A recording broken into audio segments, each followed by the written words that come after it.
The light belonged to what seemed to be a roadhouse, and Miss Harper had never been inside a roadhouse in her life. The house itself was only a dim shape looming in the darkness, and the light over the side door illuminated a sign hanging crooked which read, "Beer, Bar and Grill." Peering through the window in the rain, Miss Harper felt suddenly a warm stir of recognition, of welcome. "It's just like the house in which I grew up," she thought. "Why, it's lovely." It had clearly been an old mansion once, solidly and handsomely built, with the balance and style that belonged to a good house of an older time. Carrying her suitcase and her pocketbook, Miss Harper followed the two young men to the lighted door and passed under the crooked sign. "I used to live in a house like this," Miss Harper said, and the young men laughed. "I bet you did," one of them said, and Miss Harper stopped in the doorway, staring, and realised how strange she must have sounded.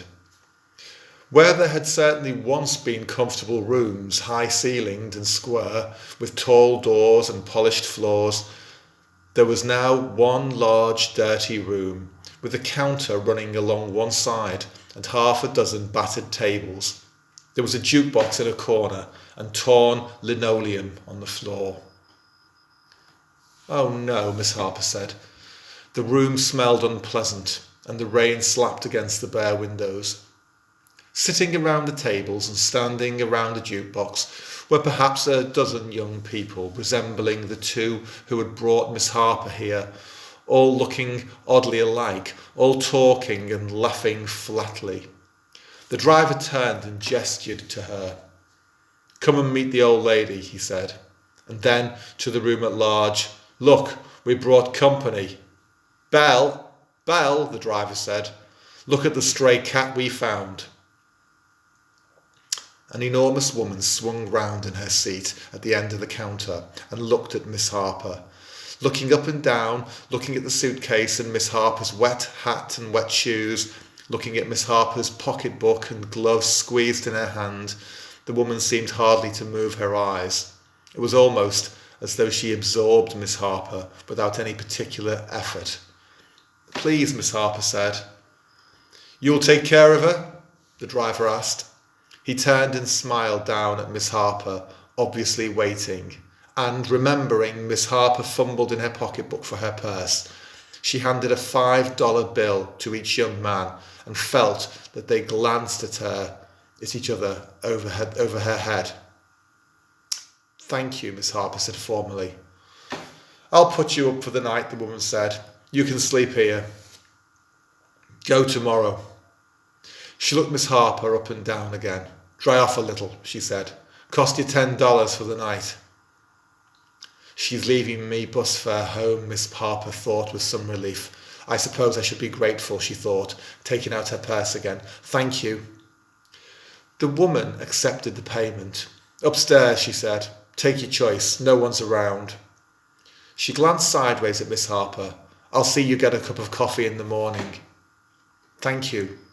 Miss Harper knew exactly where the staircase would be, and she turned and, carrying her suitcase and her pocketbook, went to what had once been the front hall, and there was the staircase, so lovely in its proportions that she caught her breath. She turned back and saw the large woman staring at her and said, "I used to live in a house exactly like this, built about the same time, I guess. One of those good old houses that were made to stand forever, and where people..." The woman turned back to the counter. The young people scattered around the big room were talking. In one corner a group surrounded the two who had brought Miss Harper, and now and then they laughed. Miss Harper was touched with a little sadness now, looking at them, so at home in the big, ugly room which had once been so beautiful. It would be nice, she thought, to speak to these young people, perhaps even to become their friend. Talk and laugh with them. Perhaps they might like to know that this spot where they came together had once been a ladies' drawing room. Hesitating a little, Miss Harper wondered if she should call "good night" or "thank you" again, or even "God bless you all." Then, since no one looked at her, she started up the stairs. I'm lonely, Miss Harper thought. And then she thought, but I must get out of these wet clothes. I really am catching cold. Without thinking, she turned at the top of the stairs and went to the front room on the left. The door was open, and she glanced in. This was clearly a bedroom for rent, and it was ugly and drab and cheap. Miss Harper turned on the light and stood in the doorway, saddened by the peeling wallpaper and the sagging floor. What have they done to the house, she thought. How can I sleep here tonight?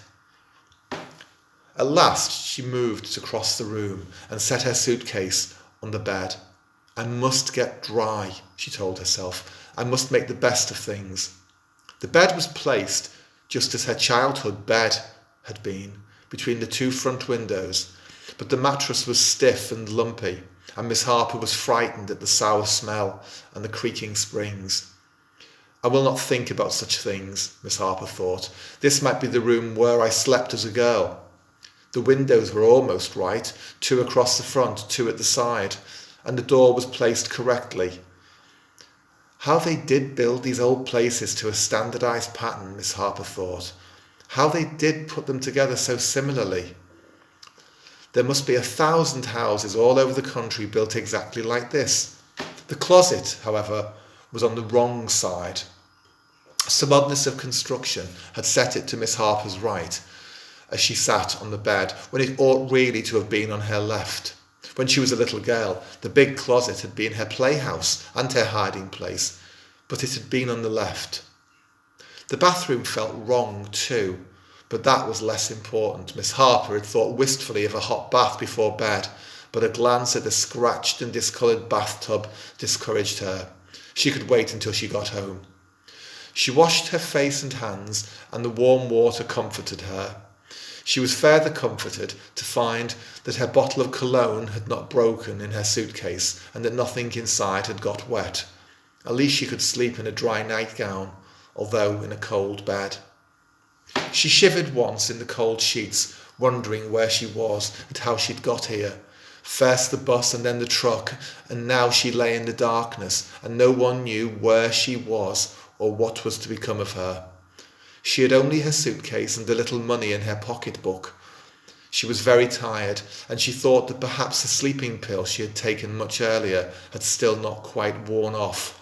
Perhaps the sleeping pill was affecting all her actions, since she'd been following docilely wherever she was taken.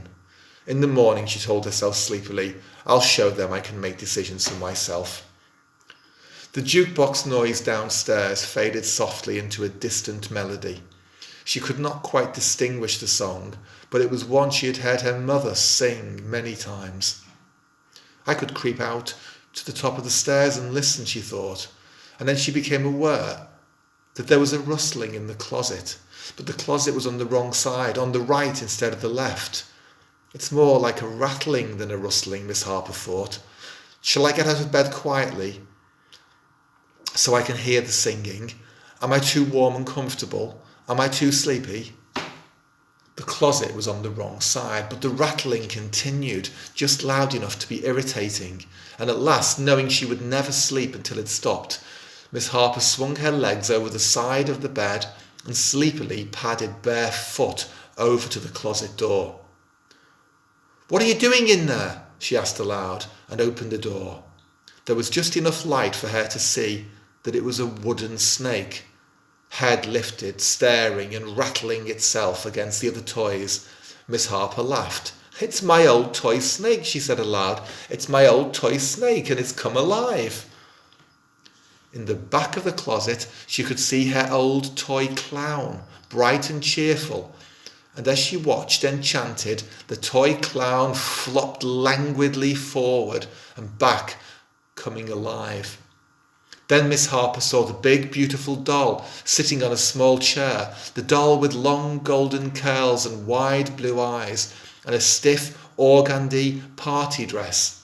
As Miss Harper held out her hands in joy, the doll opened her eyes and stood up. "Rosabelle!" Miss Harper cried out. "Rosabelle, it's me!" The doll turned, looking widely at her, smile painted on. The red lips opened and the doll quacked outrageously, a flat slapping voice coming out of that prettily painted mouth. "Go away, old lady," the doll said. "Go away, old lady, go away." Miss Harper backed away, staring. She slammed the closet door and leaned against it. Behind her, the doll's voice went on and on. Crying out, Miss Harper turned and fled. "Mummy," she cried. "Mummy, Mummy!" Screaming, she fled past the bed, out the door to the staircase. "Mummy," she cried, and fell, going down and down into darkness, turning, trying to catch on to something solid and real, crying. Suddenly, she found that she was back on the bus, her head thrown back and forth by the motion of the wheels on the uneven road. "Look, lady," the bus driver said, "I'm not an alarm clock. Wake up and get off the bus. This is as far as you go," the driver said. The bus lurched forward, moved, and Miss Harper almost stumbled into the driving rain, her suitcase at her feet, under the sign reading Ricketts Landing.